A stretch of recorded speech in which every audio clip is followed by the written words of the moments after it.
So, looking at teaching standard 2 of my development and consolidation uh, placement, promote good progress and outcomes by pupils. I'm just going to look at highlighting a few points in teaching standard 2 where I looked at evidence throughout this standard. So, be aware of the capabilities and their prior knowledge and plan teachers to build on these, the pupils' prior knowledge. Guide pupils to reflect on their progress they have made and their emerging needs, and to encourage pupils to take responsibilities to their own work and studies. I'm looking at just, hopefully we'll see this throughout this standard. So if we go down first of all to the SMART targets which are set for my mentor meeting this week, we had set targets specifically to achieve this teaching standard. And so we're looking at ensuring I plan my learning to meet the ability of all my students, their capabilities and their prior knowledge.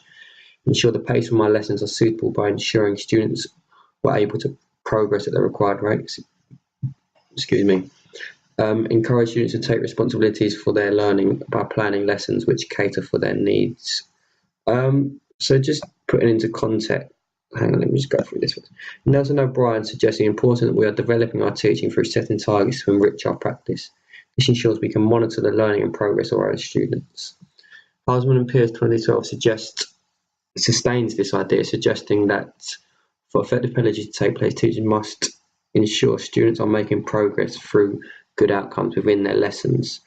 So as I said, just putting into context for a lesson, within the mentor meeting, we discussed that I would take up a Year 11 ALPS revision class, which was an after-school session where I'd take the Year 11s just to help prepare them for the exams for a revision sort of extracurricular or extra lesson. So here's just an email from my mentor just confirming this, and he said that I'll begin in the Year 11 revision. He'll be in the class, however, it's up to me to take the lead on the revision. He gave me a set of topics which we'd like to go through, which we discussed in that mentor meeting just there. But if we go back down, yes, in that he sent me a copy of their seating plan for the group. So it's just stated here, and it just shows, so it allowed me to plan, and if we just go back to it, allowed me to plan the pupils' capabilities in prior knowledge and plan teaching to build on these. So within my lesson plan, we just go down. So looking at a goal setting lesson to understand why we set goals, to explain each aspect of the SMART principles, to be able to apply the SMART targets to different sporting examples. As I said, it was a revision lesson, so it was a lot of guided discovery which I allowed to take place. And so as the students arrived, I got them to grade themselves, rating 1 to 5 on their ability of what they thought in goal settings. And then I made a tally which you'll see later on, which will show people progress. It was just made here with 5 being the highest, so they felt like they were confident, they could explain everything, and 1 being the lowest. So within that, afterwards, after we'd done that straight away, I had a starter sheet on each of the tables. Within that starter sheet, I'll just show you it here. Within the starter sheets, they had 2 minutes to write yourself a target of sports and achievement, and I had the PowerPoint up on the board. Here we go, and it was just to target that they make it smart. So as the students arrived, it was quick and snappy, so they could come in straight away, and I met that target to ensure the pace of the starter was suitable so they could progress on. So yeah, then later on, so after they'd done that, I allowed them to tally they go around each SMART target in the classes. It was quite a small class, 18. I allowed them to move around and tally at each point whether they thought their SMART targets were SMART. At that point, I hadn't actually gone through what the SMART target was, so I allowed them to go off. As I said, it was a vision lesson, so it was about their prior knowledge and building that, and that's why I planned for that specifically. So then moving on within this, after we've done that task, I created a variety of differentiated resources which can be seen Yes, I created these differentiated resources. So there's one for I created one for the generic group and one for the more able students. So there's as it was a regional lesson, a matching task and see what they remember. And that was when they had to develop or write down what they thought, whether it was smart or what the specific measurable, achievable, recorded and time bound was. And they had to match them up and give a sporting example for each. And here was an extra session for any additional information which I allowed them to put down. And again, here was the one for the more able students, and they had to give the definition themselves, see what they can remember. And sporting examples, it wasn't given to them, so it's sort of a bit of guide discovery in the sense that I also, as it will be shown in my lesson plan, also had a safe zone for the students. So if they weren't actually sure of what they were, because as I said, it was a revision lesson. So although I expected them to have some previous knowledge, if it wasn't what they expected, I had this safe zone here where students can come around and look at each of the sessions. And these were the slides for the PowerPoint, which I used later on when we went through them all. So the students knew that this was here, and this sort of guided discovery approach allowed them to have that independence and go off and develop their knowledge for themselves. So that was quite effective in the lesson. But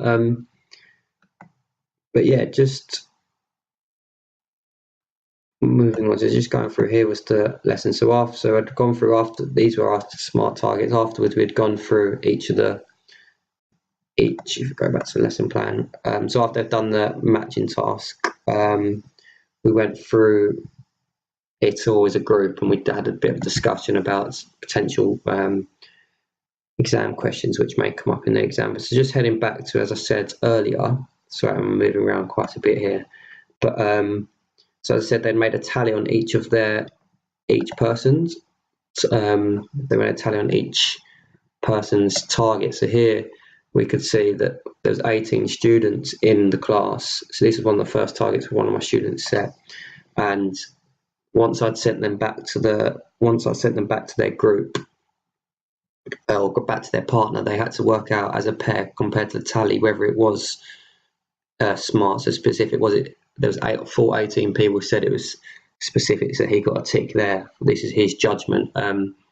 Whereas only 5 said it was measurable and none said it was achievable, and only 2 realistic. So they come to a judgment there that it wasn't actually a measurable, achievable, or recorded time, but however it was time. So I allowed them to go off there and have that taken over and reflecting on their own work to see whether they actually think it was time bound or was meeting the smart principles.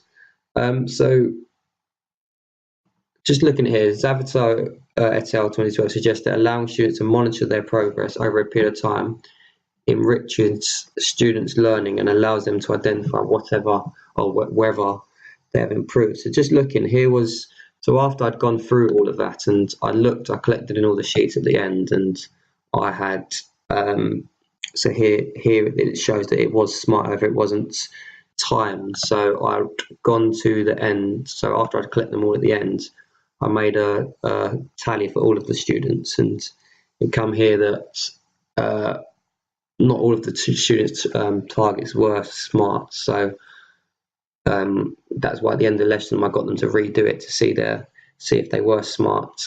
So it was only 12 students' targets were specific, 13 were measurable, 10 of the targets set were recorded, and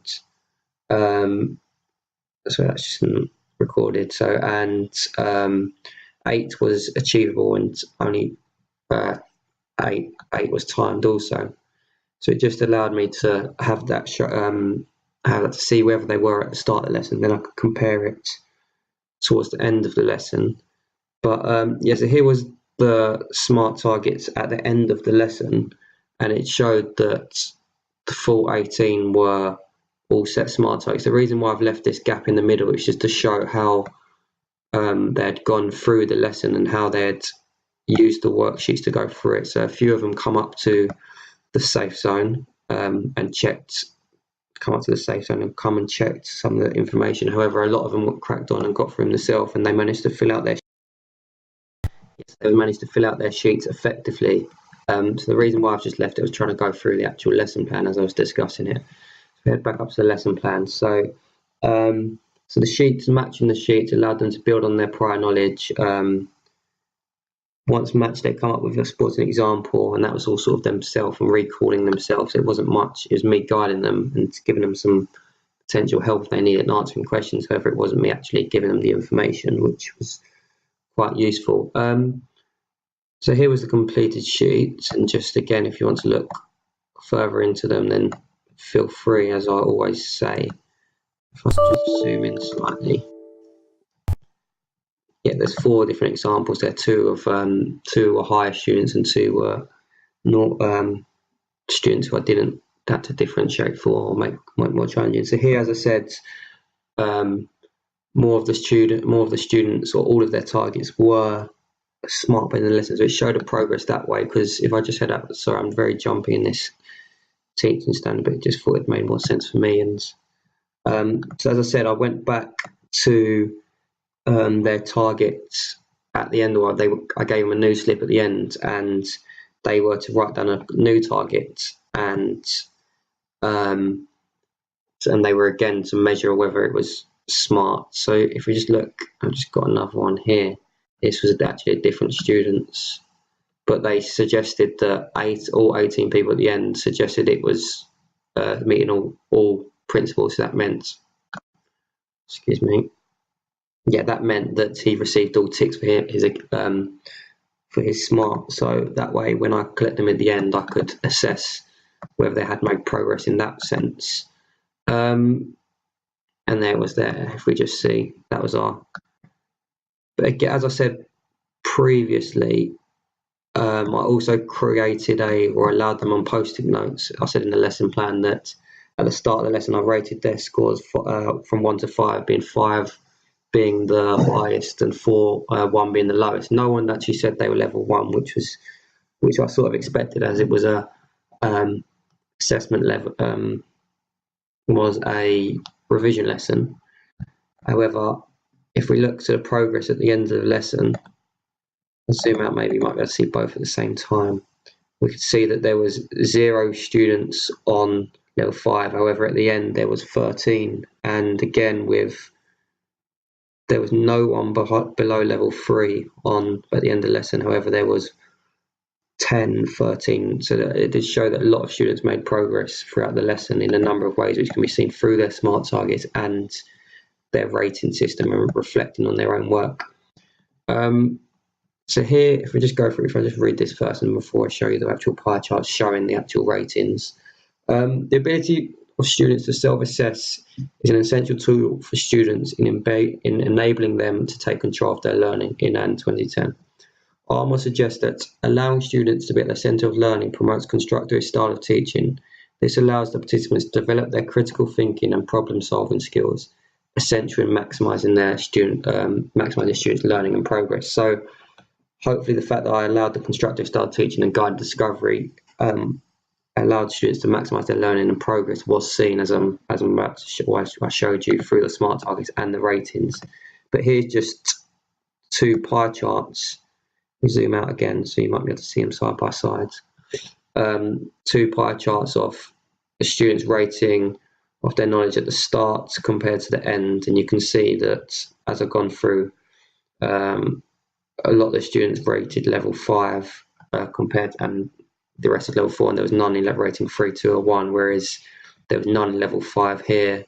A lot was rated, the majority was rated level 3, 2, and a couple in 4. So it allowed me to show that progress in that sense. Yeah, so as I said, sorry, this recording and evidence has been a bit jumbled. However, for me, it allowed me to talk through the lesson, and maybe I should have gone through as a lesson plan better, but I felt like more sense for me, and as I thought I spoke through the lesson plan in this standard. However, feel free to have a look further through my evidence and look at the reference list to support for anything I've supported my evidence with. But yeah, there's my teaching standard 2, promoting good progress and outcomes by pupils.